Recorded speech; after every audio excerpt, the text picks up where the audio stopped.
Okay, I was afraid Mobi Biakwaba, Bakumasi online television, Samson away, Zenith TV, Panda TV. And if you had that, if you had any true say ya, and some the dorsal. And then some now ya boa no de ban. One when him said last week, Yantimino in Shia, and some the dorsal, we are one of bed, Pine Mupa and Egu. Any a day ba. Some na make us say coffee poku abroad no ma coffee atrase. Coffee me wa kwa ba. Ne pom to say bibi aboko. Oh, I know why heavy coffee. Shot in sunsun momo. Oh dear miss ya. Coffee abroad here. I don't miss your coffee poku no matter and can tear away your basis ya. Hooray! Yenny and no more chefway. And dear, what's then? Me pa show o abrochire kro bia so e wo wiase afo na ba bia na wo hia Ghana niema papa bi ti say prekese enkuto adwene kobi alatasamna ensisawa emekosam ensisawa sam monkosam Ghana spices papa sobolo ahaban akranti ayaho kakwo dawa edua konkonte sam ebosam bayire kente papa free Ghana eni bia keka ho dia mesro menhwe ba bia eka edwa so hima ho freyen e wo 0594 050101 anasa obetini so awosape ni ene watwetwe nkomo ni e deliver the amount awa sumdue kwanso kra. Okay, ya Mobi Biakwaba, send a medical mamanya ntiano kofoku atnase e hayi Kumasi online TV sanso na wo hwe Zenith TV na Panda TV kovi mo kwa ba bi kovi na watwe mienu ni na mintimi ni unhia last week e bibinti yantimi amma kovi dia na asi na watwe se ne na wose ode nsem bebre ba yantimi amma ena this week nso nsam be na asi Ghana ne ama no ne kovi yetie ma me na wase na menchia obibia wo hwe Kumasi online TV na wase se mo wo atwanyem na mo twan emre na true me se wa fra unua na onka mo na mo he video isanse ayewunti ene etia na mo unya video no a share me se wo pa share ma afofro so entumi enje bi hwe wase ko fi se ne o kan no kre last week ne entumi ama but dem ka se me di a chire ma for last week in summer by the hayempo na summer sipa last week the Ghana ija sheshe mama mi abebre market ni ade oh say japade pa ti ho de last week asemtime nko ma bi mura this week na ye share ade poti bi a esi wo this week who say eto de bi a ya na ye mpese ye be ya ade amankofo akase ye ya amanyosem de enye no wa na mum ade bi fa obi na wo amanyoku obi hu a na ehu anasa asefo a wo say di tudwa mu a mo join the MPP party no okay samunti ya me de tu anim mo communications member kesia pa bako adumaku befi lawyer adumaku me sure say wo kra de wadam fa minim pa ene wonti asemi ka ba na wo kra de senka ka wo kra de ko bom ade na si kofi bogu ene ni be 4 days ena ne ka ba ko a odidi ni juma ende o di tu kwan ekọ mia bebre na o tu kwan akọ ofri Accra eba Kumasi na onu ba be tu kwan no se bibi e share ne se ema oni ne driver na omo waka ne enko na onu mom emfa ka foforo no nko bibi e share ne de bidim oh okay na car no and the driver no any other 3 people tina mu no in fact o se kofi asem wa asi wo ka edi mu ni nyasa keto ade na aba suhum kwan ne so car na konya accident ma se wo hwe car ne tebia ene ne yebia wo yembe hyew car na wanfu bi o man driver the driver ne oh car ni lawyer adumaku befi ne car ba ko o use o man the driver ne ebinum tire mu a 4x4 na atete sa na atete aye pansam za no ai the driver 45-year-old man onko we di nyame na agi lawyer o akora ba ku so oka hu 12-year-old girl ono so ko no mu waka ni omu nyina afrim na diem ni kan kwa na no waka timi atete sa yes iton bus bi na deep speed no yi fa won na ni be hia grind ani se wo hunu the lawyer Adumakuba Finika aye nyame na agye no Ghana no nyame this week in a BBC 4 days ago and we see ai erade hu ya mobo we the lawyer nyame di ni ho fofo na o ko de nyame ase e de ka ye pa MPP for monko aseda Kofi Boku asama asi no monko aseda na anka ye nti asempa ma bi free we so na me nko foforo so mitio o kai de njiro obo ase se me kase ye de na ba utirim say isoja ni na yekosi na bo na nka ho bi oh da bi Ghana fo omukosi na bo de jobo ti bokosi na bo ekum papa ya free we ye hyedanti ayi military brutality bia bi ami ni ba ku bi njiro asoja fo mienu enka wo uniform no kra no a saa omuta na ehye omu no a ka wo se ka usuro abranche baako yesi kura ebro no na otiso no ono de o gangari a owi ade wo bronkofo ene o kro ni so na kro nketo ani bia de wa be ka kro ni wa se wa jo na abranche obi so no ko wi obi ade ana soja fo mienu ko hu ye no se da bi ye ntia se ma abranche yi enu ade mfa no hu ni sa na o mu ni history na o se go fi wo mu be akura no a sa ma no mu kwa kwaji ade fi ni sam no se bia sa ga ni sia shia police soja fo bi no na the soldiers for no mu she uniform o mu she uniform o mu she uniform tama o mu kuta tuo o de me ba cho video no ha fato se na nkofo hwe bi kakra na me be kan wase bi fato video ni bi na de wa Kofi Boku di me Kofi akwana no soldiers for actually na sa no so no ya se mo da na se blue soldier for me ba ko de ka de ka ka ebo no ka ye ntia semba de e we dey say can de abapa si soldier for me we ye nti ni mpani semo after the nchobo ase ba de ba ya o mu si soldier ni captain Mahama abo we be life kuta ba pa ma soldier for no match no there o ma nya no why we nya say ja no o ma nya no atwitwira for say dey we so kai say asase anu na isi aka say afi omo ye security agencies ni security so ene eno kure na ka ebeye de na obi etimeti ja sa soldier for wo twa ba ja bu omu sei Kofi Boku aso eye aje di asase me say afi se nkofo bia mo di adafo opatafo oba hadwira asase so mitio Kofi bani ye ti he konfu ba bia asachira asachira afa Kristo afa Kristo na mi say bia asase anu si abedi atum se ne sacha ne sacha papa ade say wafa Kristo dia ana na se kwaya ofa so fa Kristo do en ha dini Kofi dia asem na sia wanfa ni konfu ba bia wo ne nam Ghana ha je ne ho me na ma obi ebo di din bia ni ade me da ya ne di kura me ba na ya ha me di din say na ha me almost say your friend is saying kura ni di kura ni saying I convert agrada the owo TV ai me body di kura na ha me me see a fin last week eba at home be wura this week ne ho me na wanje wo Ghana ha nya sam ketwa yeti heya ne omoche no Ghana by ko che no say oni license or the operating the TV stations let's wo bu aban na aban ko che no yadi ni ko tumo say na history ni ti o Emma Osla Owusu Minister of Communications squad ba tu ja say o release press statement say o ma ko che na no correct because o use o operate with that license yadi ni ko tumo wie na nche e man bill ye yi nu ba ya na Reverend Obofo sa ko che no say wo gu na ni mu ase na sad ni ko tumo na o free mu ba ye no ya uti bosu onka ye hu ja etoye ye hu hwe ne ma mi free press conference ema ye kogu wo say shum ye ni enim say case na ba na obeka ho asem ye kwoti ama mi si wo free na ekro ma fa nyame Kristo abesra me ma fa Kristo e wa fiase de wo ba bonte so ba bonte se bi o Kristo besra no ye ni so fa obra no fiase o se hifa afa so be nyame juma so be nyame juma awato na nyame juma se ye press conference o se bi when na sa chira press conference ye Kofi nya botre press conference ye sa Kofi nya botre so konfu ba ne se wa fa Kristo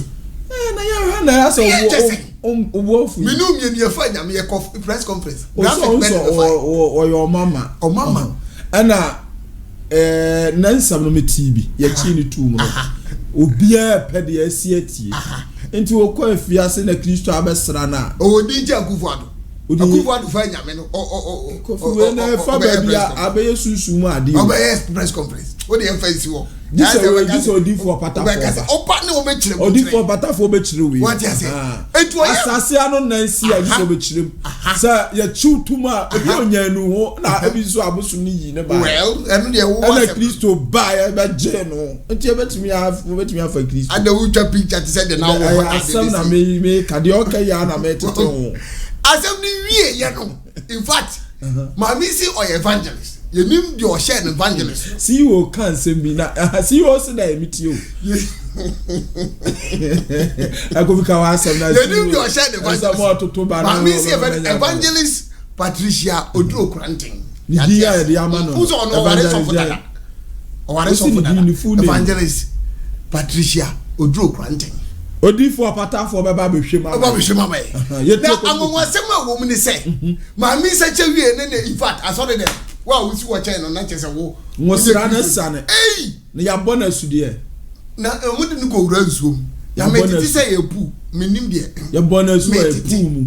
Swimming pool. Ta na metiti. Na ngosira na ba ho ko na sane. Ofiri ona oto. Na no asasu anu si ya wa me che kwa fa so boys wa.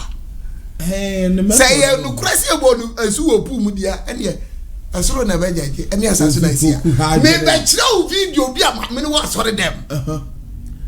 Wasi siga gare sabe eye kwase a eni dansa abosomsom etu wo frɛ me dem ka abosomsom so wasi siga gare me kwase gare ni abosomsom no ma no oni dansa dina tamsa frɛ se jofo di ja tum hye no apa no ho achi ɛna me boss ka tem se o de ba ku bi ko se akiro so obi dia ɛnde kofuku me boss na ka see you na ka no ko press conference say dem me press conference mo wasi o de dia ba ku na ko see you na ka so de ayi ba ku bi busu ba ku bi ko si o se na obi dia nipa do abeje saa na so saa na walk da bi mi si evangelist no saa na mi si o ka kire me anyway what you say enti wo ho video me wo video a ebe che o ma me no wa sore dem na the bible am say 30 inch kofuku tintin body kokoso na ma mi so afanya me kofuku ha you know yeah video we so for yanko house of ba video upgrade I was say wa pa no achi abefa Kristo yanko we ni video ni bi mra bi so for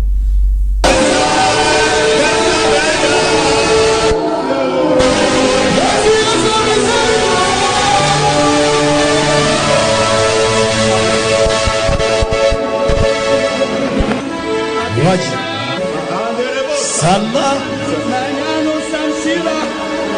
Saufa Mediyete Besuno Osase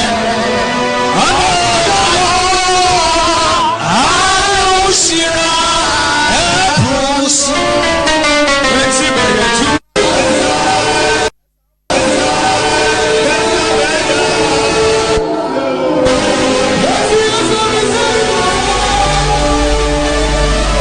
right abusuafo so for ba evangelist Patricia Odro Granting dodo na afra no mame agrada na so wafa Kristo ono video na etwa gu ayakohwe because foku de okay twa wo Kristo wo Kristo no de wo si de Bible abon de say na eyelash ni ko se pie kosoro no ba de Kristo ne fa ye fekeke what you say money affair now when na me the fans wo Ghana apose the fans now you know ya pam that apa ni pa fa apa ni ho Kristo to all the apose the fans kofu solid free me ba cho wo anya no club so afo we na so mra me fa nyame o sa din that ni nyina wo so ya twa wo de masase no na isi amra na o me kire mu kire all right me mra police was so e ho e bia mo ho Kofi yeti na man ka police assembly asema Kofi poku last week ya ma no yesufu la heye interchange no so ka bo police ni bi ma ye mission oh ade wo twa kwa mu ahana yesu wo si Africa mu o free duty kura na eba o si Africa mu a wo be twa kwa ni nya ni gen ka bia hetu no ye de na to en koma no am de no concentrate so e ho an ko wuye wo free oh wo free Oh, Kofoku. Bosi ni bi ma say wu. Ontiase. What they say? Sergeant or a sergeant. The dini de Kusi Abra. Sergeant William Kusi Abra. But just a picture no. Someone yamamia. See you young say you be a picture na mamia. Oh. Young man, young police officer. Well. Oh, we are not chichi ni commander back so. Why then? Oh, we last week no. And then some man bechi commander back. Why there some na kan. That's some make chese back. Commander be so free. Oh, commander be you. Police ni sa. And then be 3 days. That the Ghana police on mesa o. Odi for quarter for. And then 3 days. Oh, tamale. Yes. Come say police for to ha mani di wo munya say. Ayaro husemu. Inspector Obin Adu. Ni di no no. Ono so woni fo nya me ehwe. Ni fo ni ba beto so. CEO me. Oh. Inspector. Chief Inspector pa o. Wo wudi na ye no. Onso ka. Me di no kwa de asefem. De ne ku no. Wa fa flight fra Accra abesi Tamale. Se Tamale no wo out de djuma jo kwa Accra ko ye bibia. O sasa na chi. O tisi flight ni one yesi ne humi asizi. Afa ontimi humi e do hospital. To Wawu is just a sani ewu another ewu na ewu say won timi home Ghana is better okwa the person 40 women come share odi for patafo abeka omo tete hwa ma ekum omo saa na otwe ba ko posi fo mienu awu ko Upper East Regional Commander okwa why commander regional commander Upper East. Okay, Kofi, the okay. Mami fa we sorry. Kumasa online. Ya to abese no. Dia na asi. Asem so asi yesu akache. Arako se mo ba. In fact, won so posi fo wuo ni bi asan ha. I arako se. Why ya onkola ni bi ana. Say Drew say na me ne na ba fo. Arako se. Ya so fo ba ko afrim. Dia he ya boni din no Kofuko. Pastor Jacob Bawa. Oh, da ben. Adwada etwemi. There's a CEO and Arabo. A deep one now, money you will fear no back way.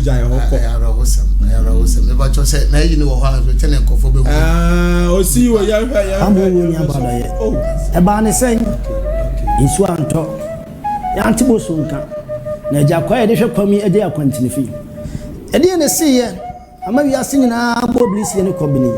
Ade ne ba yamam panyimfo ato abesini nipa nyina ni dakoto modem ene se yekwade yekwada ne yesore ya yesofo pastor Jacob Bawa ato nananu wonse yedo adwada yetwa mu yi asemi anya abusuya de asemi anya na adwuma yefo de ne santi abusuya nyina ne adofo nyina ma yakọ dagati abusuya yemamo hyeden de wala abusuya yemamo hyeden pastor Jacob Bawa demli fadio abusuya fo Kofi Poku na mote ne nka no Samra make say asase anu na isia odi for patafo wa ya 30 days on na ni pre no odi for patafo o rest your hana condition kura jabo absafo tie we ya basisia Odifo patafo obubugu odwiriguo bubu dagadigi krunchira nansi brana konfreta frafrichi freche menfre odifo patafo oda zenith of heavens ministries ano yeta frano the seer of the land asase no so seer otwireduam pan kroso kroni akwanyankrompon difo no kwafo no awurade amanu humutumi se onfan sei wobonsam nyumanti se wo mu ha obi te se sunsumu awade bi ne wudi asie da ye bone numi bi da wo so afei mu ha obi ade a omuniguo pansam bonsam boafo difo patafo be muni ni nyina egu wo Yesu dimu sikasem nkoyie waware ya sei wo pa aware akwantuo ne nkratasem ana wo petumi bia ye otumfo nyankrompon adwuma de a na wie ye nyina ye odifo patafo hwehwe no Kumasi Bushen station friend wo 0540 770896 and 0206 56 61 50. Odifo patafo asase no susia o jampo nsam sakabonso fentem frem papa chichi kruchireku se preteteku afarikeseku o hawo no so san kura no a na wie ye ne wa Okay, abusuafo mo bibia kwa baba Kumasi online television sanso na we Zenith TV, Panda TV wo UK. Panda we chia we bia obi a we chia 30 days no yeguso me wi ansa no the pressure na ba. Samra make say asase anu na isia. Wana no soft panyi Kofi sika awura ha na air condition eja agbo. Enye is a prophet Opatafo. Odifo ya mo akwa na nko awura ha na the pressure be share so gidi say. Prophet Opatafo ya nko ababra. Umba studio kaka interview doma di wachi ba ha ya studio de so. Ya sa na as pressure ba machines no so. Prophet Opatafo ya fi o. Last week ya hu. Odifo samso asisi papa. Aposifo egu anu wo. Entiposifo we odifo enu yesi akra de atane amatemamfo so say busoja security sector de nko an wakato wo so a ye ni ahoto sei me nka ahwento wo so de free agane nsem what you say e da feed e nkoye ma be security fo no na sem akadada obi ni asase isu o so wotumi say me nya me ba makasa obi so edifo we twem uye difo na be posifoni wudodo posifoni wu enim commander enim lance corporal sergeant se commander nka ho na yenkwala de a so atiase na wo hwe professional buy na e kadibia straight odifo Opatafo o sister ya ho hwe enye na bi enti wuo na ti wuni bambo wo posi juma ni mana soja juma na no kokra ko jebo nsam mujanum kra enya tisi usu abeku Prophet Opatafo obusuafo asase anu nansia ana yenya ni studio ha no ne eye fiada na boba se dia ensam ni ebisa no Prophet Opatafo we dia asam adeu ya da so da ya te ya ni a konfo ba kese ba ko ho Ghana ha one day wa koma yeye odiye owo TV stations mpiri okay aso phone kro bu bebre kwa okay na ade ache ya onya ba ma ne kakra okodam wose wo dam na no sugu nyame so say de adri dia abosum na yina ma enti agya nye no agya nkasa ampa agya ma ban wotwitwa age no opie ba e wa fresh centrofo ye nyina ade ato yanim se sesi wa man saso Kristo no wa fa no obasum Kristo de ba boni hu dewura ba fa na de wose Messiah no ba bi obi a one Messiah na benam Prophet Opatafo asem bi se wotia sai na ya usifa no odifo yo meti obi bia meti abrochirifo US for on the 23rd of I can say May right me backra agriza okay 23rd. Oh I'm not be yakwo me ba 23rd yeah Sunday shamu Accra for 23rd May May ya ye wura mu ya china May ya 23rd ya okay me backra agriza see ba fan life okay obi an shamu honum mo amotem mo amoba bibia takra de pom ho de obi an shamu ho obi an shamu na afi so e ma free state 6 no e ho na awurade aka asem bia kire me na me ka state 6 ya ba eno mo twa take it that obi amra na state 6 service ya ba every way na ya umro bra state 6 service ba miss b wo mu nyina free America e ba me say bra state 6 bra state 6 service me na makase bra bomidina de bra na obaso amehwa mo ani age mesiesi wa mo ani age kama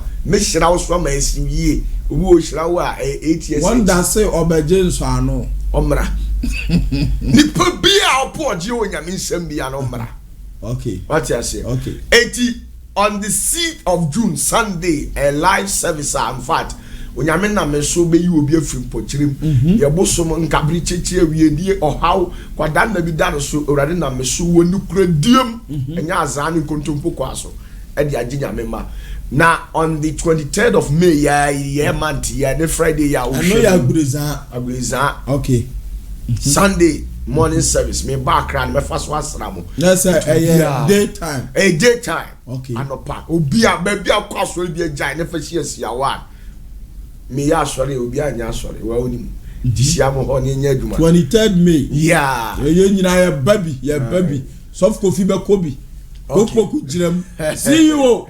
Shasi akwa peka e de bekoy. Ya kwa breza. Nyango Israel. You see, back to the question that you asked.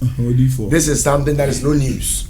Oh, Bible sisi wo Bible mu. Konfo ba one day wa koma ma na sini yo nya sa wo kire na odi jai. Paul wan kwa mani mu an konfa nyame da. Paul kwa mani mu ansa na ofa nyame. Na tamo shia nyame onkonkron na Yesu busa ne se. Obusa Yesu se wo ne hwan wo se me na wo tan me no. So de ye de na me tan wo.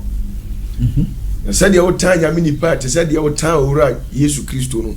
Ma onkonkron hwe Paul ni su na ni fira ye okoda afiase, that is efie 3 days no ho no satira na adwene. Enti we enye news obi an ko Nyankopon be fa so amana satira. Enti the best I may wish other Christians ne say obi satira anye no ano no ohia a Christopher Bible say omo be support no spiritually because bibiri asatira but a community omo say adwane ko what you say the Christopher na anko no mo anu munima no no ntimi nyina say ni kura mu dia. Okay. Na emomu no ono so ankasa no me tunufo ma ka bi di akere no me so fu panyin yesunsumu panyin on fa nche ni tirim say one ade bi a wanya bi ari nyina e bi firi ni nsa de ba ma wi ase nyina hu say TV no de be nyam djuma no. Yes. Obi od wanya ti ya prenya TV od me ya from opatafo odi fo yetie o de me meka na e final de me meka de ba ma wi ase nyina hu say one and okra se konfo ba no asakira mpa de wa brenya bia no e be firi ni nsa obekwa amaniem ekase yi ni ma se sanyoma we nyina mamudi a ene na sakira no oboa se na yi na ma wakodem aba no da bi eno ya amane a okomu nko ankomu anka nsesa. Okay, what you say? Okay, na enti wakwa amaniem apie no stie bi e was say ni sika nyina ahye. Sa yes, ni feel no good. Mama nka se mi ntro.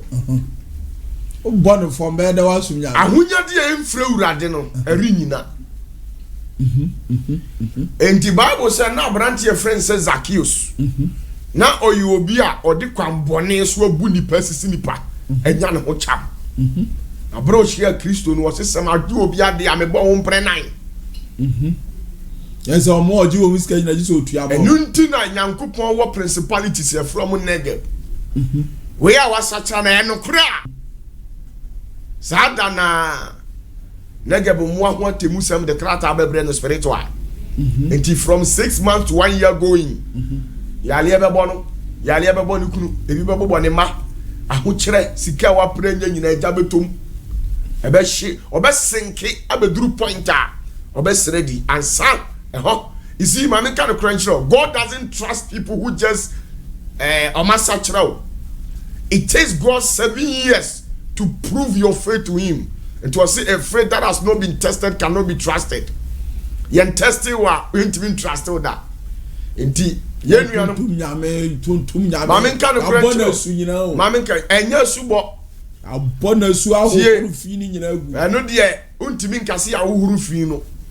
oh, sir. Yes. Now the obo was no papa or the who fin. It depends on cross at. Okay. What you say?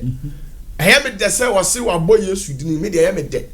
But the me person me make a trends on for when you see and you want ting. No who say. Sanyoma when you know be bem or trimuta and the bem. Now the okay candy say oh be man say jai. Oh jai on the mebe yale or so want to me anti-intimidian. Yes. So want to be anti-intimidia, which means obi na be de kura nya ho de atontom Messiah. Ene obi yale da fiase so tena odi for wada. Man kan se me che otie me. Obi akode jatabu mo tontom nya me na de o yale ade na aye wo. Ha? Ezekiel a satira ya no di toilet. So 3 years. Na tetede no de wo ho se ne me. Adenti na tetede no ni ho, tetede no ane ne. Enti say no kura se wa satira de ani up. Minka so abapo na mom so adi kwambone adi obi agapade de onka hu so obabo wo mpre nan. Enti mpre nan no nipa ntimi ma ho physical ma meje.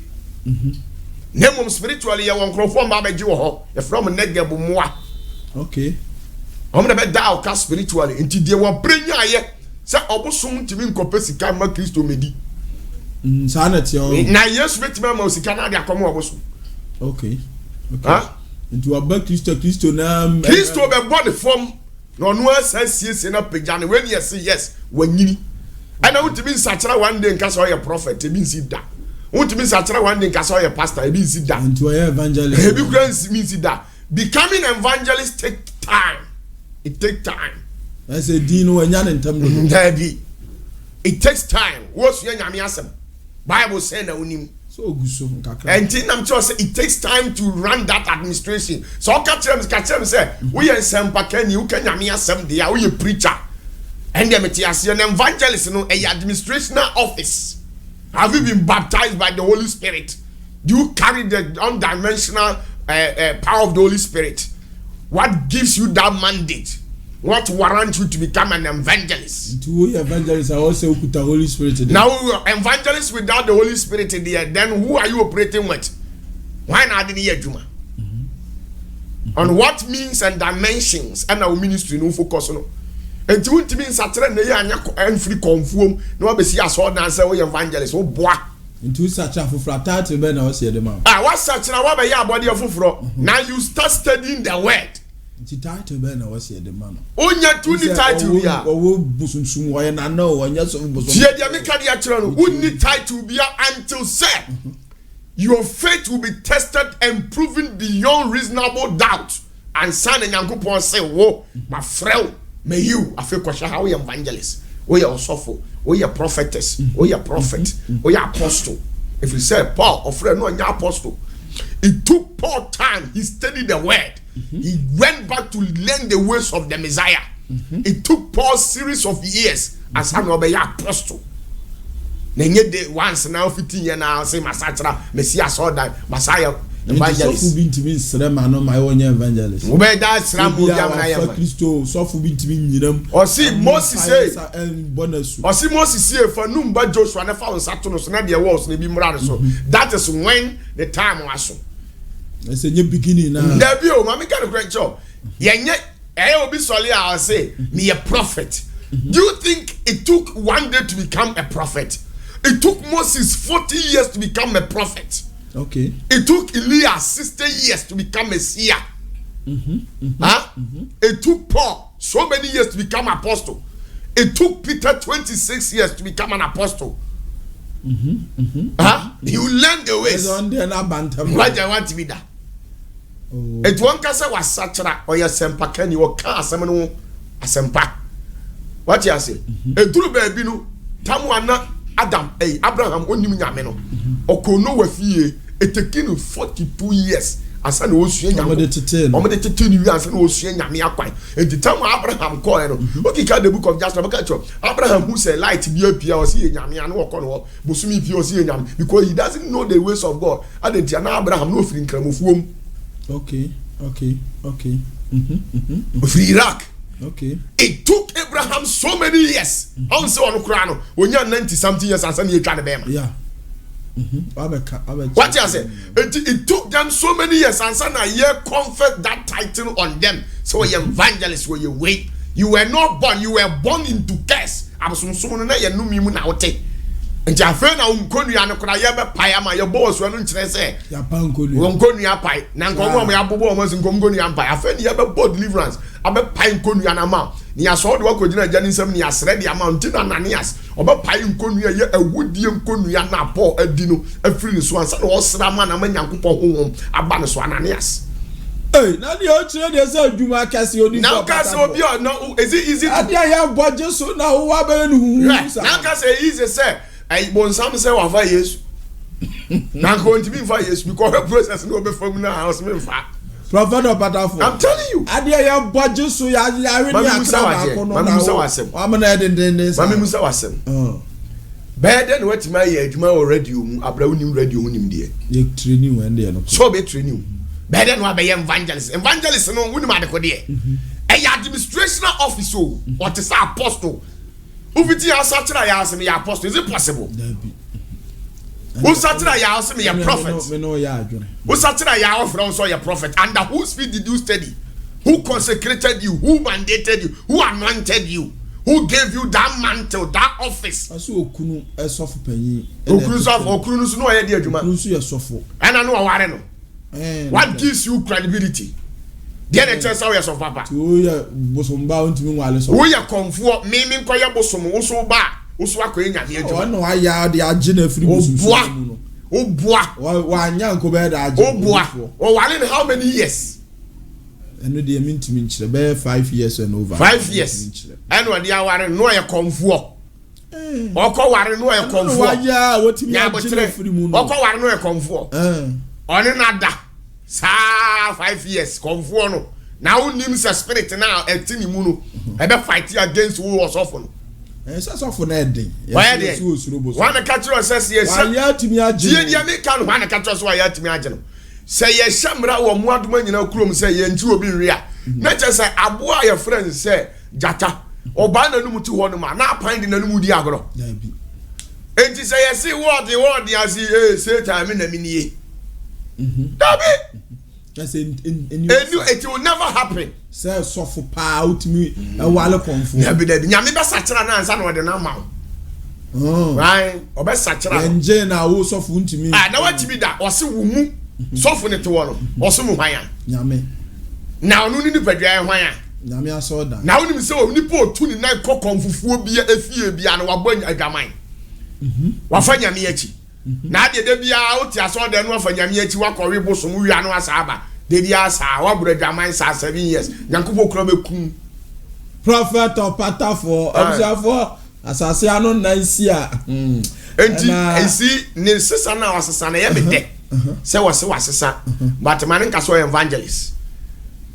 Okay, I don't know problem. Be there. Want me evangelist. It will take time. When after 3 years be crazy say the Saturday and obey evangelist. Timi agina mu mfie mi ansa. Enu na di ofori ampon samo. Because Osatra. Oso Osatra na obi a serious here. A prophet. The first who ade any chance or a prophet to. Prophet na ye administration officer. I was say ye tetew. Okay. Ni e kire hu ehu akwan na obeye a motivated person. We are dynamic. Na mania ni ba beda no atimi agina.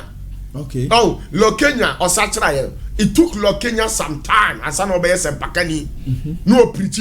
Kopim say, I saw for deliver a normal team now said a day. And then Opamukas what you say, yeah, me too, because he has been through process. Okay. What you say? Okay. Eti, and yes, so 15 years now Sachra and hey, Moses, Mamma can control by fool. No by bonsa. Yes, Moses no by four. Di for Moses. Me so. Sa. I know you tough way for by bonsa mo by Egypt. Omo na na kanchi ma diakora timi dane wo. What you say? E to God, anu nko na Nyankopɔ di 40 years etu ni bayi. Oh, and anu wa ben. O ka se mo se o small boy. Sa. It took God 40 years. Asa na otimi. Atutu mo se bayi e di ho mama no se ko. Na se ebi asipen. Enye news. Enti enye hyehyehye so. Ti say wo say ene ya wasachara. Bible dia dance to nyame. Na wasachara so hye ni atete ni nyina is against the kingdom of God. And no why that dance na Kristo ba. Enti to say oba ye no oba ka cho say ti sa de ni firo em fata. Na odifo no de okọ ho ensem bebro. Ah no wa tatu. Wasachara is a process. And de wa ye wi aka no we. I was all paper. Abo tattoo nyina to abeti. Tattoo enya nyame mpe.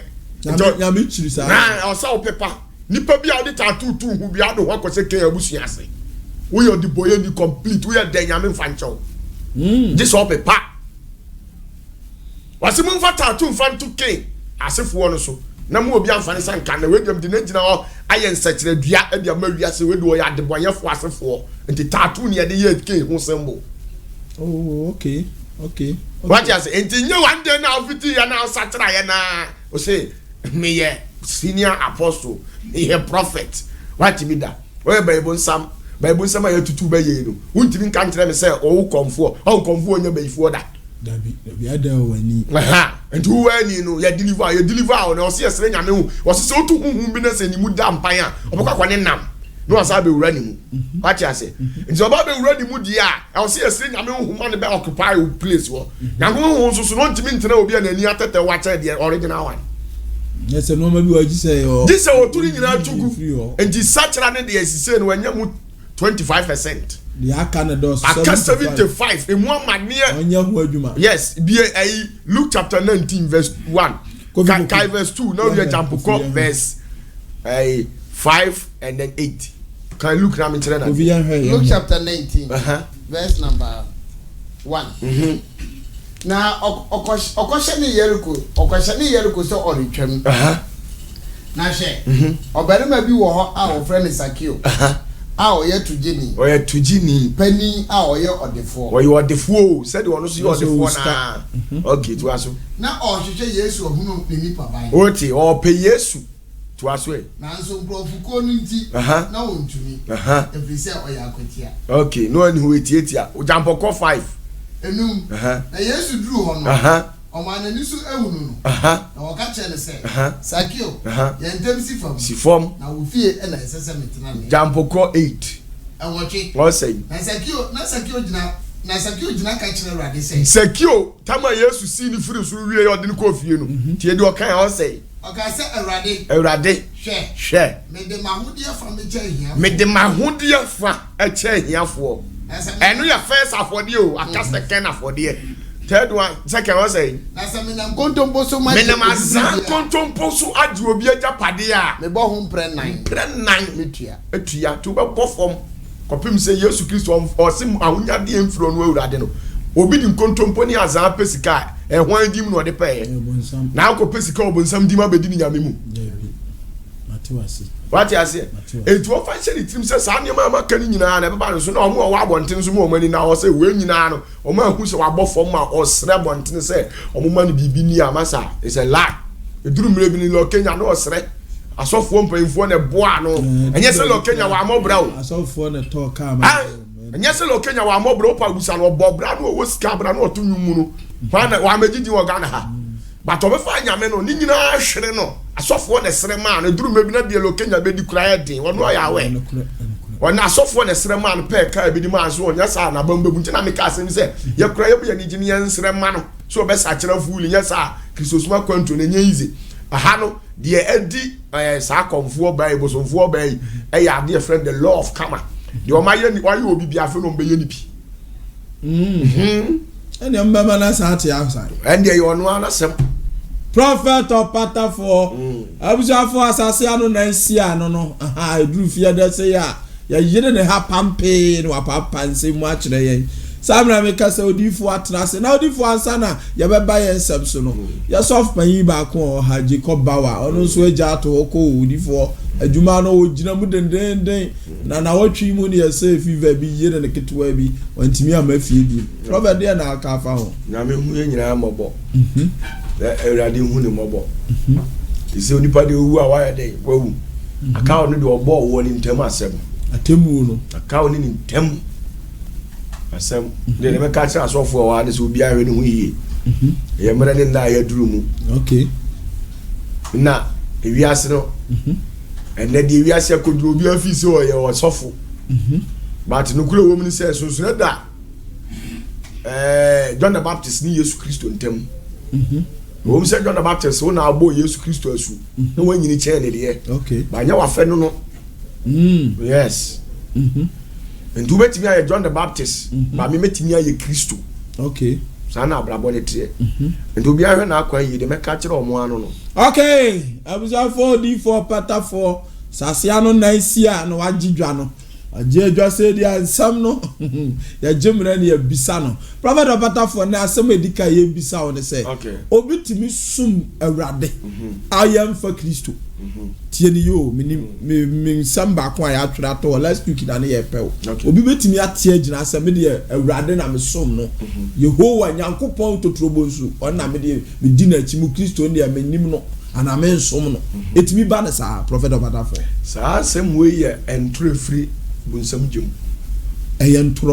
It lies from the bottomless pit of prophet opatafo asem na yebisa no entumi sisa ebi nsi da owiase eyentro de oya sa na o me yebisa nsem bebre uti eyentro efiri bu nsem gim prophet opatafo ya na Abraham sa na Kristo ni ho Moses mo na Kristo ho no ho Jacob mo na Kristo ho no ho aso so mo gina mo a entumi aka cham sa Abraham ni Abraham wo kura wanya kukuma ye nyina ayekɔhye mbi aso sa na Messiah ni ho omu nyina hia Messiah no ho yetio dio yetio eyentro obi ntimi nsum nyame abro nim Kristo wa ye torofo onka no kore eyentro na da efiri bonsam gem edi nipa makɔ sɛ yim no di for patafo memese ensama hakeka ne na nipa ne nka no kore ni kwa sɛ mu di na chi prophet patafo me say last minute di na chi obɛka mo gya agu saa obi o se wo sum God o sum Nyankopɔn o sum Kristo yo ni mo ja pɛfo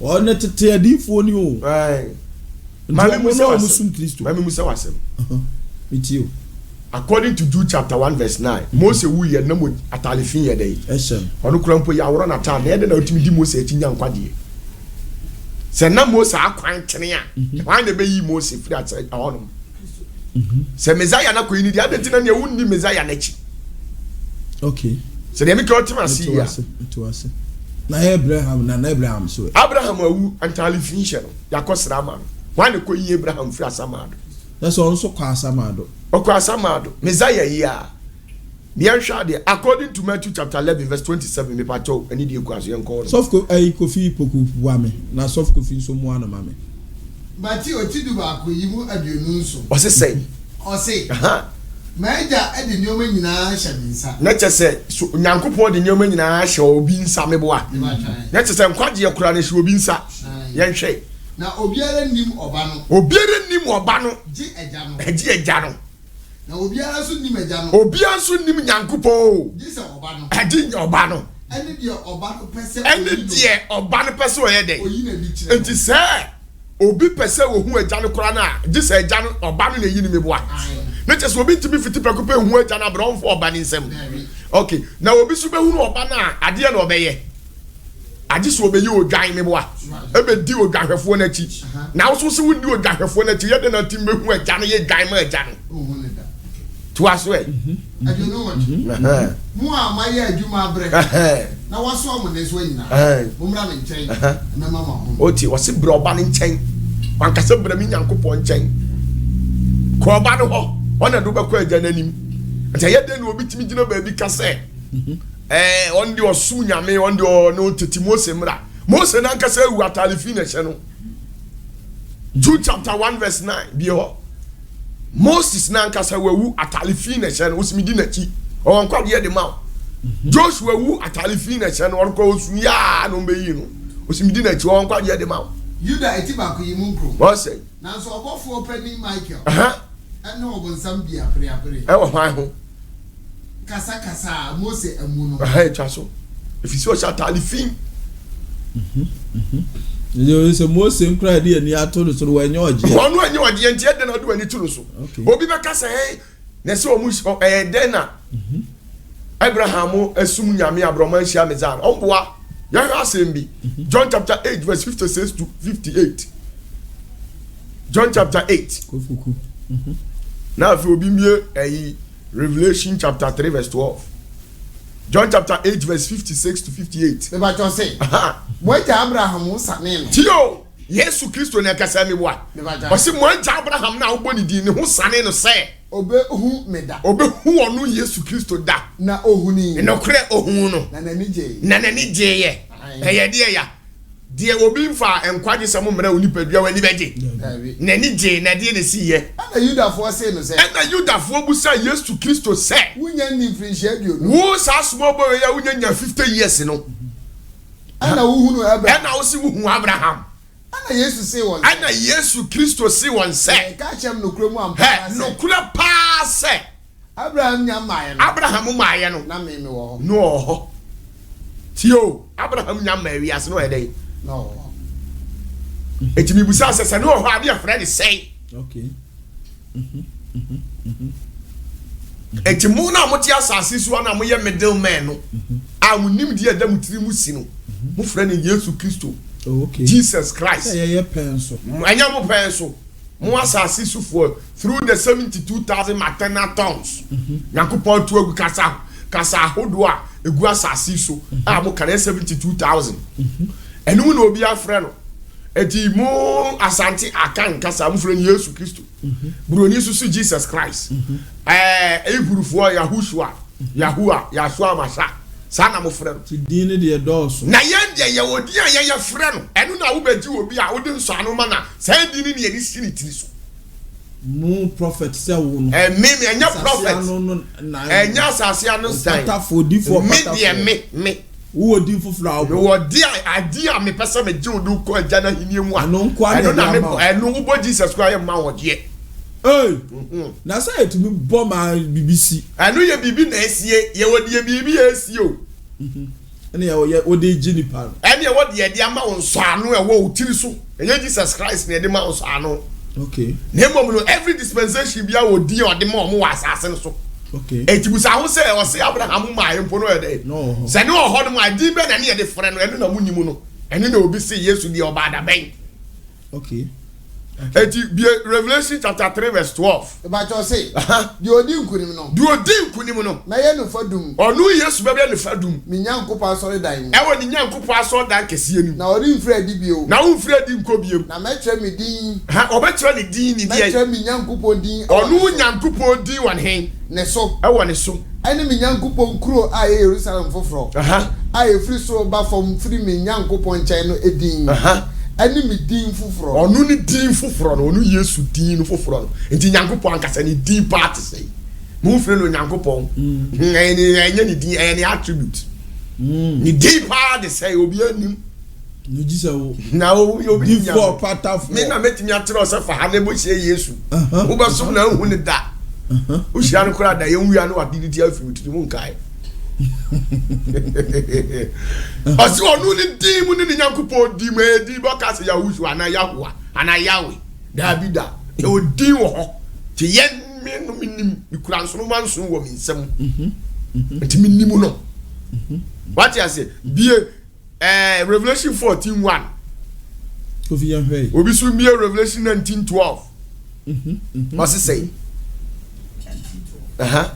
19:12 no ɔsi obi Revelation 14:1 no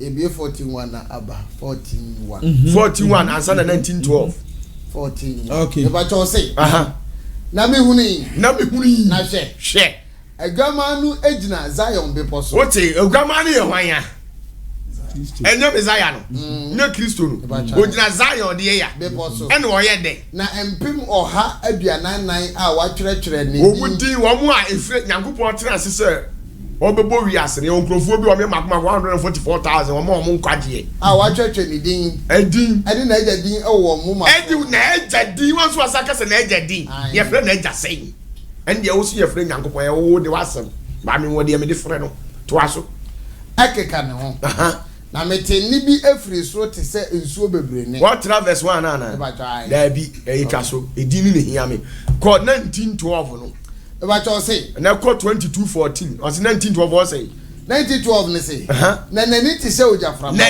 ojaframa na ahimotire pii boboni pii bonitiri Messiah no na watwe ne din bi a obiara yatwo ne din bi a obiara nim je ɔno nko a ɛne nipa ɔpɛ na asɛm ɔpɛ sɛ ohu ne din no ɔno nko a yɛfrɛ ne sɛ ne din ne yɛfrɛ ne sɛ tino ka kyerɛ ɔmo sɛ me Abraham maayɛ no no tino ka kyerɛ Israelfo no dwam ɔso obi ne ho nim agya no obi aso nim ɔba no sɛ ɔba no otimi dane te sɛ nipa ɛbɛtena asase so otimi didi otimi bibia no hu da so no ɔno na ɛkɔba otimi tena radio so nyina preach sɛ de ɔtena apɔnkɔ so preach hu da ne mom ɔsi Kristo ni nyuma na ade behu sɛ we de ɔyɛ Messiah no a ɔnye nipa ɔti nipa akɔ but ɔyɛ Messiah okay kofi yan hwɛ ɛdi sɛ meti aduonu bienu ɛkyekyɛmu 9 ɔsɛ ɛnan no sɛ na wɔbɛhunu n'anim na ne din bɛba wɔn moma so nti na me ya obi me bo obi nso ano am odi am bo na me de me sense ne moma so onko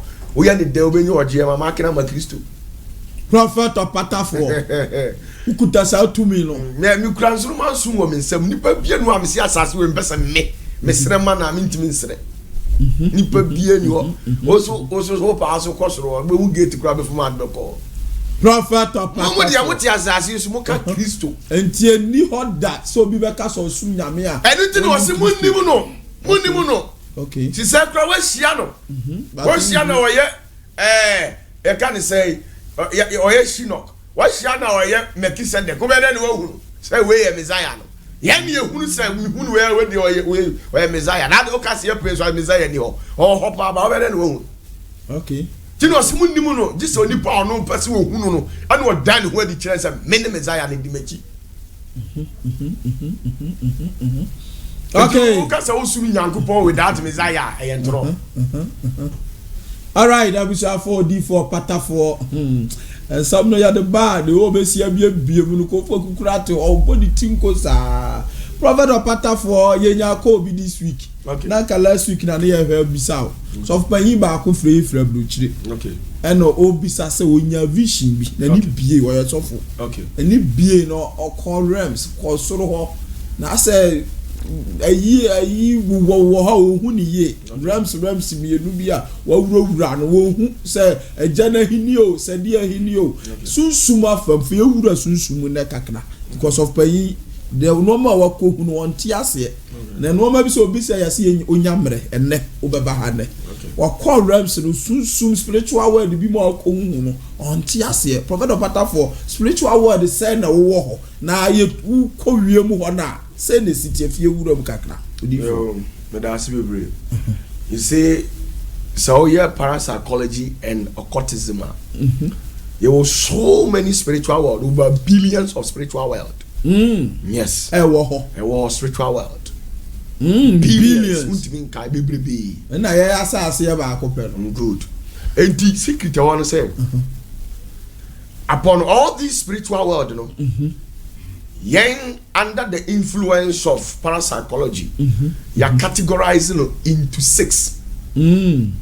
Spiritual world is 6. Nah, your group now is 6. Group now is 6. 6. Okay. And this whole group in no spiritual world be able to be falling under that category. What you say? We are ultimately transcended to the regions or the zenith of heavens.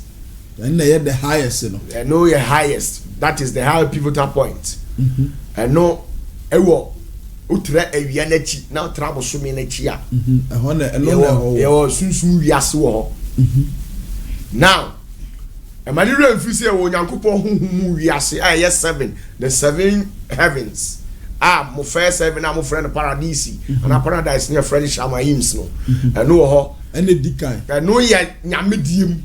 Nyame die mu na edikan good ejana hini mu no yes ni wiase no eho na eho first Abraham kukumu on the yes and na Shamayims no what you say ye woto aso di kwa akon ye 4th mansion kwa nyame die mu 7 7 ye ewu a ye de first one ko twen ho no na obi ntimi nkotere ne 4 da obi nsi 3 da ye wasase so adenti obi ntimi obi onipa a obetimi asi 3 ayo onipa a just what you say Kristo su owo Kristo ye kase Kristo su ane ban ene ne nsoro manso da ne nsem sankrofo ne betimi akosa be mfa awi just depend to me ekuta enye to me depend dibre position awo crowd dibre crowd awo nyame mu ene na utimi wura Nyankopon ahinim senti na nya bibia no Nyankopon da nadi ade kire nipa Nyankopon beda na hinim adidi a kire na wo ayonkofa ene apam the level at which wa pam ne tie no okay ehun ensem misani nsem ye no de bema what you say aha eti ye no the dark world na ye satanic kingdoms no yeah into 6 category but within these 6 categories you know there will billions of spiritual world okay what you say nyame mu ye 7 yes and that dark world no so ye 6 okay what you say eti the dark world you know your first one your friend Leloria your castle Leloria omo ye shining ones omo ye homoni obato omo ye shining ones and glory ones are who lives in the ether a rarefied sphere beyond the moon uko ho no mu a ye wa ahohu omo no omo ye shine omo ye metete sparkles but omo no omo ye ahohumone omdi bone odi o ye ahohumone or a higher principality operating from a higher frequency, a higher dimension. Omuna ubom paya, bofu obakrom timi chini koto ho. Omuma no kwa mane ma. Omu osoro. Utina bosume na until I'm say shining or glory ones who lives in the ether, rarified sphere beyond the moon. Omu ehon omu ye de. Omu ye billions of principalities and omu go ho. Omu na say angel be the mpaibo ba. Omutini season ayo si akwan wo soro ayo ebi obi wa asase sunu e kristonia obom paya omutimi bom paya ne bounce ne back to asase ne so okay o ma na nko eja omo ye too powerful to the extent so omutimi arrest angel that's omo edin what you say ye wo mo kan Ephesians chapter 6 verse 12 na be Daniel chapter 10 verse 13 hona bible kasafa sa principalities no omo Kofi Yenve, Kofuku Yenve. Afiso etisia. Yimudu mienu. Every say, enye ye ni moja ne honam. O si nye moja ne honam ne ni omanya. Ne mo ye ni mpanini. Ye ni mpanini tumi. Eni tumidie. Ye ni tumidie. Eni wiase sumu atumfu. Wiase sumu atumfu o ye tumfu o. To tumfu ba ko no no asase su kura no physical no tesese. O hempon ketwa. Anya bete. Na sumu atumfu akese o me be 3000. To aso. Eni ahonwani e wo soro. Eni ahonwani e wo soro. To amu no. Daniel 10:13 also. But you say, na Persia aheman mapoma. Persia mapoma. Esanka me na woche me. Obuchi Angel Gabriel din ko to afiase 3 weeks. Na she. Michael ayo obofo atitire no mu ba ko. Michael ayo obofo e ba poma ne mu titire ba ko. Ebeboa me. Na metena ho e wo Persia ahemfo ne nchen. What you say? Persia ahemfo onye ohene o. Ahemfo. Omo no. Very powerful. Omo very powerful principalities. Omo untimi hia omo obi okwa hia na utimi hye. Obi wa hia na abobodam. Okay. Omo very powerful. Very, very powerful. Maybe it is a queen of heaven. Mommy, very powerful. Very, very powerful because one way be poor. Okay. What you say? Slide down the planet munina no. Omi a powerful principality. Omo so soro. Very powerful. No, say planet no na o ti se nyame. Ono ye ne ti se nyame. Ono na ye bowi ase Adam sole ye na oyi ne hu adi kire na Adam ko tia na office nyame. Obu ni din say Jovi. Oh, okay. A friend Jovi.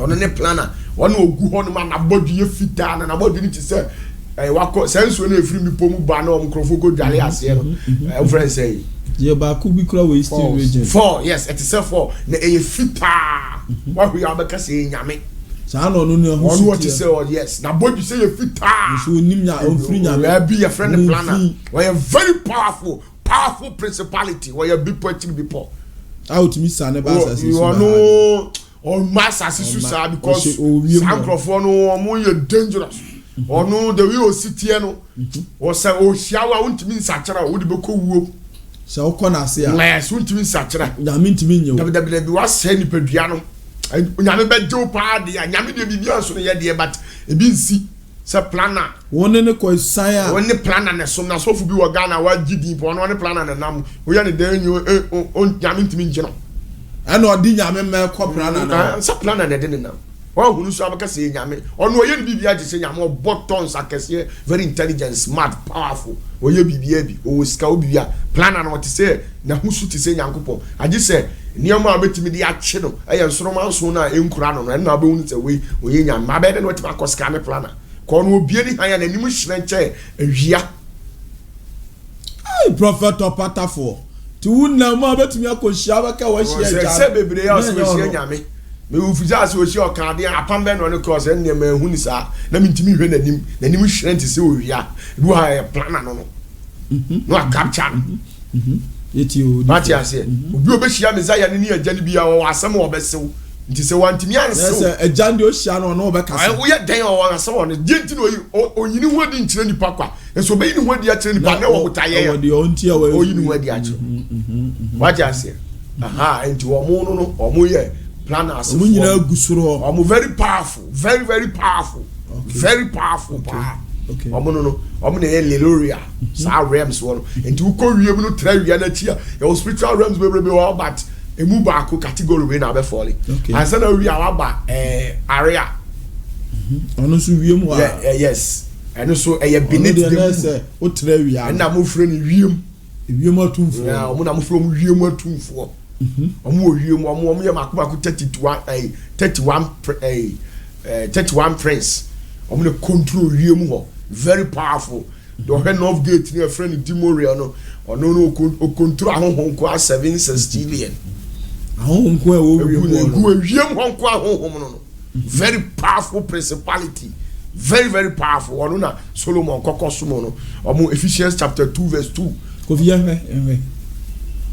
no so omo de no omo su no omo so omo ye niam bebrebe omo se nipa omo ye tupa omo kra omo nche wa anya ize so betima akwaje no because Lucifer eye omo timi bass asi so be che omo timi chiw omo timi capture omo so da ya bo nse aboa bi adwagu omo so omo tu na miye mu no oya o say nyame na age no nyame o ye kira o say you are fighting witches but ye wiem atumfo na ne woko sa aboa na odi wachi na ye sasa na ofirifie na o dwagu so no ntimi ntina wo pia o de akoma wiem atumfo ko boku ya afi so timi ye no yimu mienu no say na akare no mo nante se de wiase abrabote ani se de wiem tumi no pani no te wiem tumi ni pani no no kwan the friend is saying now what is saying there was a spiritual world and also more wiem you want transcendental plan to the 13th prayer Lucifer and they omo head oni ni wiem panyin no they can say wiem captain na Lucifer oni asasi debi wiem captain no oni Lucifer oh no what I say enti omo so no world any sign one ko wiem ho a obekọ wia na chi omo nyina the same way na abefall under area spirit okay omo ansa na wia the third one is Shitonia omo so wa he Shitonia ne omo your principalities omo na live was asase so ye no omo na te ha omo de omo was asase so ebi ti say oboson insuman ebi ti say bayi okay ye what stars stars the mo na mo frɛ ne sasabonsam oh okay no motia no so mo tia nyina was asase so so mo do asase so what you say obi wo ma anadwo wo ho no mu abawunu say petuo oh no atu ati ase sa omu nyina ya demons ni principalities are omu kura monitoring spirit omu operative from what we call as the third cone and I said the third eye ye evil eye bo say obu a odware wie spray no kura na once na dinechi sa nkrofo nyina ya principality ne diwachi o how sasa diwachi obu a what one ma bo say na kwakwado bia be sintenten so obu ha ya pete obi die ye belebele obi die kwakwa da bi what you say obu o da na do temu asu wo petu asu sa area ho no ye governed by principality ebi mu ye mfumpa ebi mu so da ya na do hia nyata ebi mu hia nantwi higher principality opemu a opemu no nhira nyina utofo manu anu nsori bi ni nyina asase so atu asase so fo no na hohomone no sie wasase so atu unse atumfo no me miensa o wasase so dabi wiase nyina ye wasase so atumfo ye wasase mu atumfo ane ye wosoro atumfo oh okay let's say no so category 3 asoro form na asase okay what you say enti wo mo no bi Isaiah chapter 13 verse Kofiya pay obi Isaiah 13 verse 21 adionu ba ako pacho say na esre so mmoa na wo beda ho ote omo ye esre so mmoa to aso na mpatuo be ye won adan amama onye patuo omo nya ye principality omo ba so anatu won se ensohori nso betena ho nso beba ho na nsasabonsam asa ho no nsasabonsam so beba on your friend sata no to aso na nkuntumpa gutumpa so ye bubu bi ono ayete sa adwe what is a monkey what you say iwura mu kraman omu nyina aka ho omu ya principalities omu nature what you say to aso ana de ebiem na esra so kraman so ani age aban ni mu yes omu nyina so fi o mani beji ho because omu so your principality they come in the form of animal why because we say higher demons act on their intellect imagination and senses and the lower demons no omu so omu animalistic what you say omu pass through animals no omu de eye omu nyuma ntina petu obesi ufia anado a or a bad omen tina ya omu wani boni bayem yes bayibu bayibu ano kwakwado eye say no demons no omu the lower ones no omu animalistic oh and the higher principalities no they operate through their senses and imaginations okay and the intellect and on the adwuma but the lower ones they are more channels ni mediums so no the adwuma and the same when you go asakasaka anadu pa bia ofie no bo se kotre bo aponcherene no osu ofie ho anadu abrafie so doesn't deserve aponcherene in the house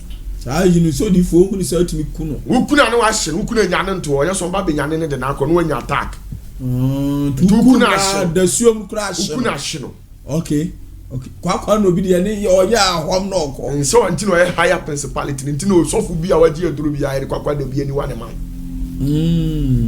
odi for patafo papa chesi esiwo nti samu ani nyina no omo so ya asase so omo na edi anya omo di ya ni no tina obeso da ebe bia na krama adwagu so wo adwagu so kwa no bi sunsu mu aboa bi ne watuminika omo nyina ye mfumpa until no so fie ho no mbeba ho omo asase ne so omo ya asase so tumfuo ahomone enkabere chichi awiedi enkabere tumi omo nyina gu asase ne so no omo hanipa omo so isa omo world na betimi akọ to call any of that princess ni bia world who fall under Shitonia and also na yenya vision ne na mo nine na nyame aboa ho utimu se aboa we ni ohia utimu se awrade no ma hia no nyame aboa igro ho dovu ho na jata no so na jata no obebie mu akere wa no obehia wa adi so do kosoro jata bia obehia no e obebi e form no oboa onya papa e Lucifer no se jata nyame de agi se opie free soro bi okro won taban jata no won taban prophet of patafo it is a kobase who has a vision benya na jata adwagu so awo be wo lion of the tribe of Judah odwagu so say the demon kwa no Lucifer kro okum nipa bebre onyangu so no be principalities onya papa o say obunu kunu na o di nkuni na wonyine obi ya papa wo wonyiri kakra ka enu na omunyina omu ya asase so tire mfumpa ni nkuntumpa wo mu ada wo etata mu da yem nyina no eye principalities omu no omu dele ni senti ya basa yi so okuna di wan kuna wonya ahoto da so obi a wo ni da yem bia ya ho kire obi a wo ni da yem bia ya ho kire o se me so da na wo aka ma ho kire ne de agu ni baduem na kramanye abu apa papa onya abu apa wow unya na na krama tata kunu onya papa kunu a eno ala de eche wadi nkuni prophet of patafo what you say yes ya de obama e vision se be hwani yo ko foku twira sa etunya ya no eti sa omu sa Shitonia omu wono ufuru omu anu agba hydria na enalia ansa na abebe no si wa ka bibia agumasu se wo se sa yi kanka bi so sakasaka omunyina sakasaka omu ya asase omu de sensuo ta ompiepie we nya papa principality bi timbe ta omu tinsuo modifo ma menka se mi kiro me mema evidence ma sorry dem ni obi ba ya me ya sorry ya me call ni fie spiritually ane wa dada ho a say ni fie ba ifu adane tefre akotare na kosu akuma ho a okoka me sew kopim say me share ne nkomu ya me bo adane no wawu owi echini pa no ku ka story no pa subonte ambie epie we nya zao man sankom me senkom epie nipa no da YouTube kra obi konko he eku no eteye identity unu se ntafre bi ata obi akosekwa dia ene oso sa ayi no sakasaka no eye obi a prophet of patafo yanko ba bia na wo what you say eto mo nyina ye principalities o mo nam muom ene ye adwuma tetie di ani sa yanko ansa na wi a wa ko sa word on the abekopo ase ni nsuom ho gadafo bi ko ho pa ene your friend hydria na asa wata no mamu atakra de osuawo yakwala na so tumi gugu ase o pa na se mpemfo wo po ase o mpemfo wo po ase se de mpemfo wo kromu no mpemfo wo po ase ebi na ase nti omo na ye frɛ omo shape shifting monsters half human half spirit ɔmo no ɔmo so ɔmo te ɛpo n'ase ebi ti sɛ maame watamo antoa ɔte ɛpo ase nsuo ase tano ɔte nsuo ase nsuo ni nyinaa ɔmo nyinaa yɛ hydraya ɔmo spiritual world na abɛkɔ ɛpo ase ɛna maame watano osa why because ɔno ahun mu na wɔn nyinaa 72 no wɔn na yɛ last koraa na ɔno wɔ fancy wa sɛ ɔno na awa ne nkorɔfoɔ bebree dwamanfoɔ ya boni din dodo wɔn na aware bebree ana ɔno na yɛ friendly kakra betumi akɔ n'anim saa ebi mu ɔmo sɛ ɔyɛ friendly ko be kum menti ko ɔmo na ɔmo be kum ɔno ni nipa ni sɛ ɔno ni sɛ ɔbe kum wɔte ase nti saa dry am ne saa naale am no de ɔmo yɛ po ase ma mo ata no awale nipa bebree ɔde dwama bebree ni din da asase so ɔne produce wani atete pons edi fa yɛ nim de ade ati nyankopɔn ayi nneɛma tuatie bia no ɔne de ba physical enyuma a ɔyɛ no ɔno ɔyɛ adwuma report to the Queen of Coast. Oh, okay. What you the agent phone bi no. And the boss. And the Queen of Coast no. Because Khalifa de ono so but ono watane nyuma enkwasi asem was say nipa de damansam nioma di nipa suntu di nipa ko amaniem ono nioma o produce no po ase de ba honam ani no. What you say? And to omo so ada say omo wealth and omo beko obi okonsu ase po ase bia omo nyina ye hydraya and then nalia. Omo ase no. Asa na ofri nalia na no aba tough one your friend no hypochitonia na we mu no wan aponase omo so omo ye omo trepo ase omo apoase achi asase mu but now nu asama da bi say ofiri apoase ko asama da vast nti asase mu ati ase nti omo ne afiri omo asase mu otumfuo okay asase ni mu no omo na to omo no omo ye chitonic entities you can say chitonic entities are dreaded deities of the underworld who are so fearful to the extent say before you call them you can only call them through the means of euphemisms too dangerous good na ya ensaman pain tete asase mu turn after some stage na be principality na ya categorize into 3 categories.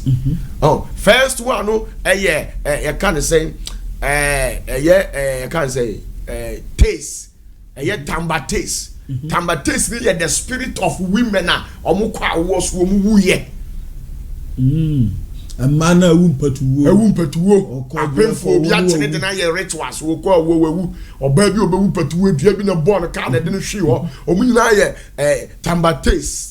What you say? Yes, I know new Agiana. I know so bu at the time nyanso ni wo say wo won to be lo ta about san to baba be ye di won. Untumi kwa asamado. Nabi obekwa ayo spirit we friend Asmodi. Asmodius. Na Asmodius na 10 no aye sukubus. One now down na do abos no oba bi person no da no. Ni nyina hu fin. Wo nyina hu fin to de no kan wa ye die ni for pata for mamintie we. Obi wu na ne tabo nso ye untimi kwa asam. Obeda no akota nyame de ma no sa nso no obi atwa nti dipa no oku no kra wo sa sunsun ne ho. Etina obekọ spiritual world na yes aha no aha titiru na ya metako yi nkrofo obekọ ne ahangiri no owie but ne tabo nso ye. Ni apam na frasa no so ya o mo say owu achi atemu eno ye baby Christian mind. But we that we are advanced, that we are adept, you know, we know what we are doing. They from tamba taste, omo ye ma, omo wu but any omo time, onipa bi esi omo de aya sorry, obi eku omo ka bobi, ya bobi tuo, obi de pesca, sankrofo nyina any omo time no omo de ewu a. Omo ne no asase na se. Omo ne nam asase mu no omo na omo be cause spirit friend Asmodius, one Asmodius na omo tumi. I bet me about realms physical no matter operate they operate in the form of sukubu and sukubis omuna udana do oba abosi oba bi person no da batu mu na nim no agye mu hwe o ni nyina nya na ya hu fin no abaje o match ko no ko onu on people there nti ade ti abonse kom de sa na adwuma bi na ba na promise na boni nyina to agu omo no omo ne from tamba taste ade o taste tie. People who have died violently. Spread cholera, smallpox. So uncle phone this I no. And so what's the deal? So be the one person who oba be wa. No was started body. And samanfo. Yes, woman from son. Yes, sir.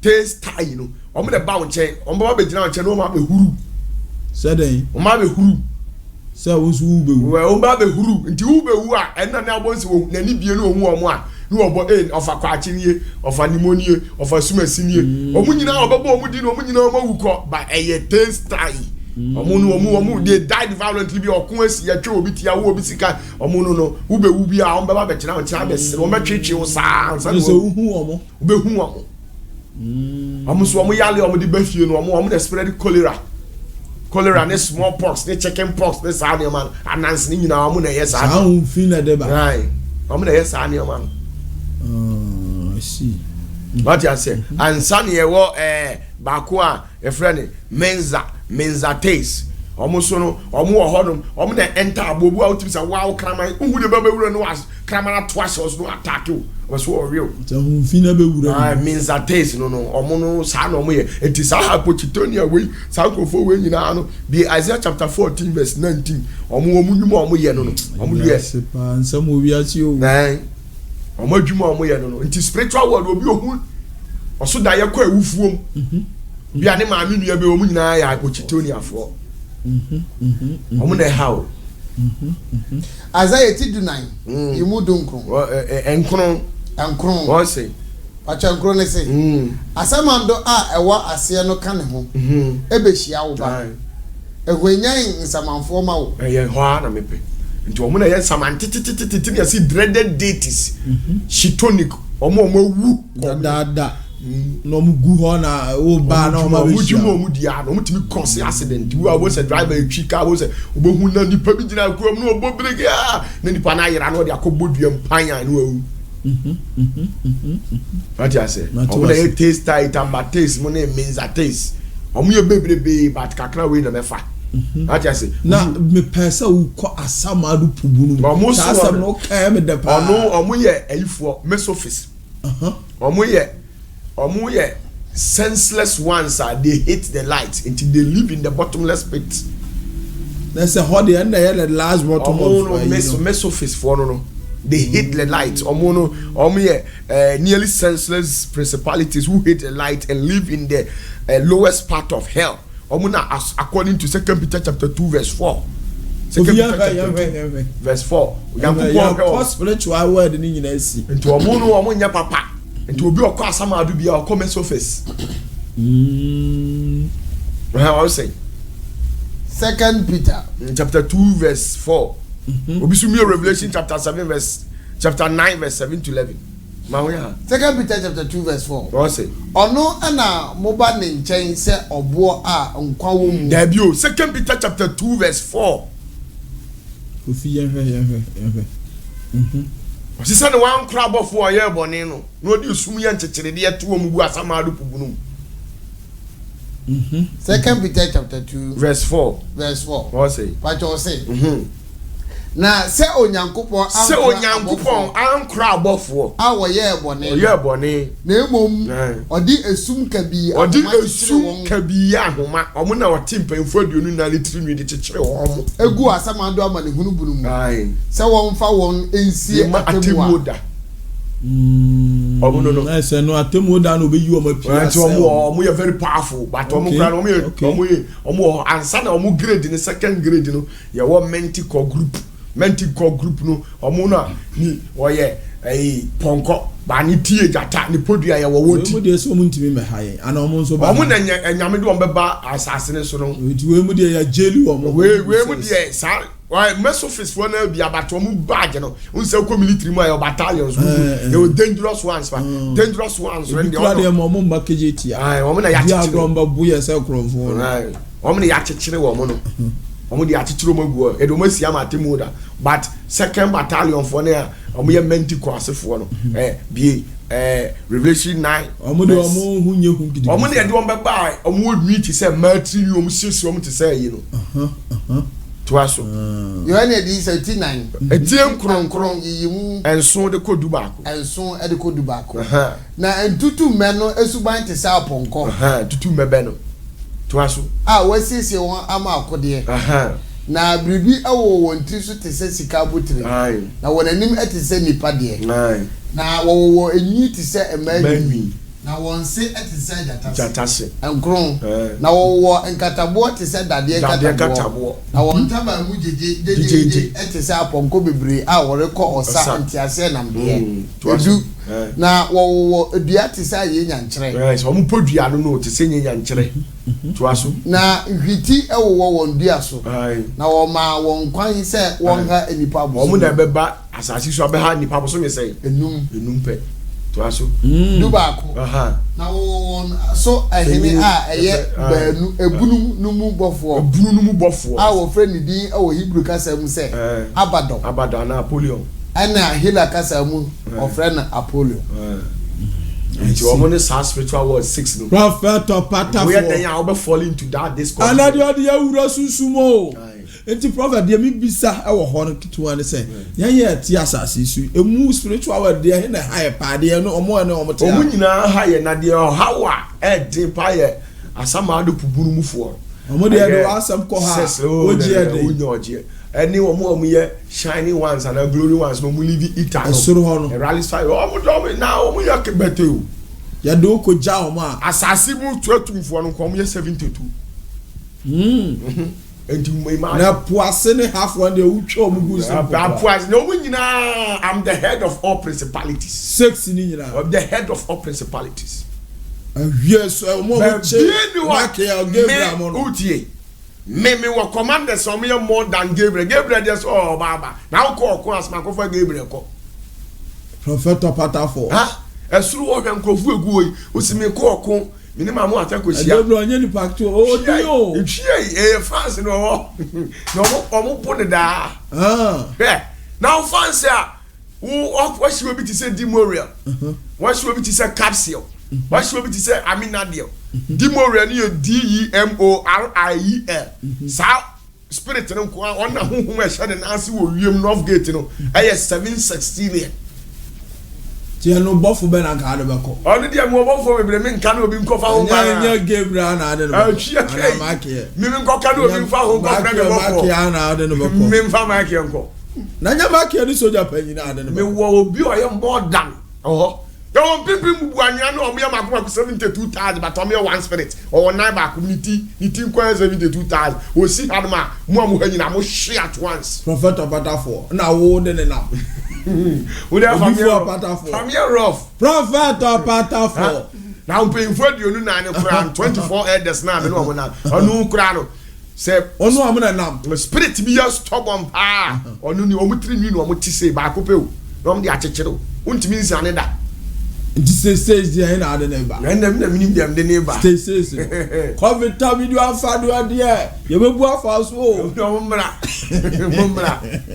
awusa for do for patafo na dru fia da say ya jemre frɛ ba kuma se online television so sanso na hwe Zenith ne Panda TV ne ya bisa ne nsam kakra prophet opatafo omle na ye me na nsa na wo be sole no ye pese ye hu emle bi be kan fi ha ye nya kofa ba yo se kofi na na mtwetwe wa na akoka se wo twa obi techrema na obi ti asase su didi sankwai eye nya biduma ye de oso ye nyina oso so wo twa ne techrema etimi ba sa sesen ho na me nkyira wade techrema na de nipa nu mu mi kasa ya oti e de so nenam ya otachirema na ade kasa mishira wa enam de so otachirema medumi wa enam de so otachirema ube yi enam de so eno aso nenam ube kasa mi akasa wo animu nyama enam de so otachirema na aso okay se otachirema na aso dia anya nam kwa na de onipa mu no nenam sunsumu na eba nenam onamani nenam sunsumu okay edi se woni obi nya ntokwa na nipa ne ka tro se watwa otachirema eno ano no wadomu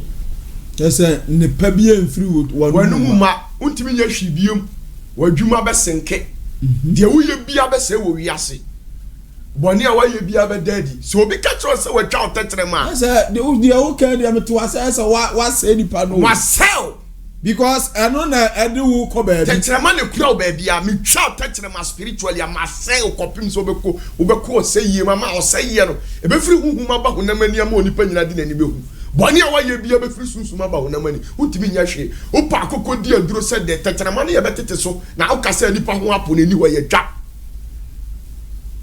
odi for patafo de na nipa be ya ma wo de nipa akosa ate bia kese bi se me life no ma me kan kra nchiro me ha nipa o ba onipa bi owe ni bia be ka cho se we ye nka no eti so obi hamia nessa me ba kokko ba ku mienu nu ante a me twa tetire ma anajo na o say ni pa me twa tetire ma so which means me de wako de o chire we de say o say no because me say o me nka so me we yan ku ni pa no wasasi so me nka so me drew sa love with say o say ni pa companies nyina be senke o ye so na me twa tetire ma obetoto branches we dwane prophet opatafo na nu nyame makwa say yes a enu tina me gi atemu ofiri soro de na me ye me di bre ne say me tete adifo nu baako me na nyankopɔ ma me tumi sesu obi ha me o jam firi soro me si nipa di eja ne gu ahodo nko anso de me pa bia mtimi se onipa ntina me nkwa o me mfom me nya o hwe da ji so be ka me o ka me so na me ma akokɔ baako mienu na wa mpa de me ye ono no sofo a matwa mo tetira ma oga na o me 3 o mu nyina ase ne de abane no ma ye wa o di awuza prophet opatafo so also o said your kai de ya wudi o wa say ni pa no ti di pa no mo ye o prophet opatafo se on bibi akoka papa enje yire do na so omunya papa onya papa amu say nyam djuma bu a nyam djuma wo say nyam djuma nyam na meto so re o na di enti wa o di pa bia no mo ha me o ha me a so o kanya me djuma nyame wo ne ho de be fight wo okay enti nyam na meko ma nyame what you say ba wo trespass be kamia na wo so achiro de o de me wo no na me so me de yama because aboa no sabe ni ntachira na wo no ho na ma ehu ni kase na tachira bo na de fadram kwatere kwa aboa no ni hu na o de wen no na o de wen no ya enti sa me bo kokko wo ye hwan nipa bi o wo sika o wo din oni ni nya ntokwa dem fa ne kokko tu dem fa ne nya le hwe ya da ukuno ye nkuno twa ntachira wo twa ne tachira ma anadwo na ne di problems ni nyina ye bebrebe na ne companies ni esenkisika ma bio no asenke ndo de yale ni aningwase ne beko asofo aga na o temti ya matwam teche o nyina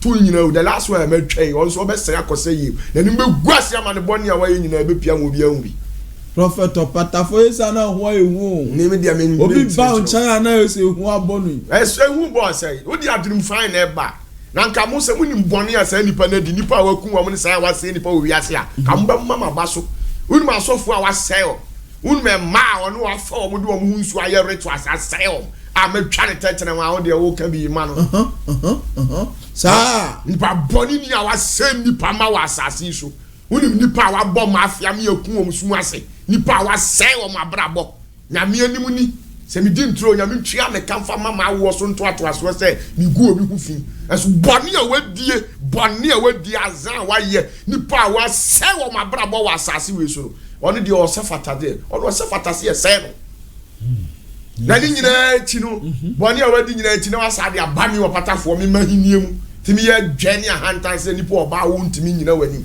na wo ye hwan mo se kura ye yi na hwe wo se wo 21st century ati ase wo 21st century abai omo ma bi eli akurampa onu tuyira kosoro no onu kura ye mabre no ase na wo ti asefo ni kitwe bi prophet of ati ase ntimi no se obi ya na fofra so we do suffer do suffer but what trespass the ba me so a se de bia me catcho se mi etiko but engineer dem V12 Marina Frida.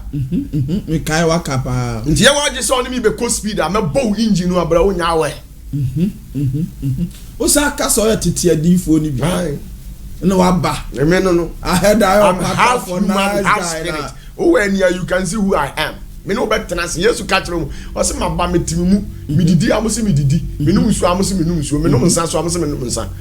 Eni papa na ba ne ma better na ma hu ni papa na be da nyi oje. What do you say? Prophet of Patafo. Body need you. Nipa bi obeka wasasi so abi o wosika bi ya ne nko physical. Ya obuno spiritual. Spiritual nko a. Me twa tetere ma. Me me de no. Me anadrema me abefa wo. What do nija? Me twa tetere ma so na wo senke. Wo ye so fo a. Wa sori nyina be senke. Wo members na be dwane aga. Prophet of Patafo. 2023 wo di we nyina bank na.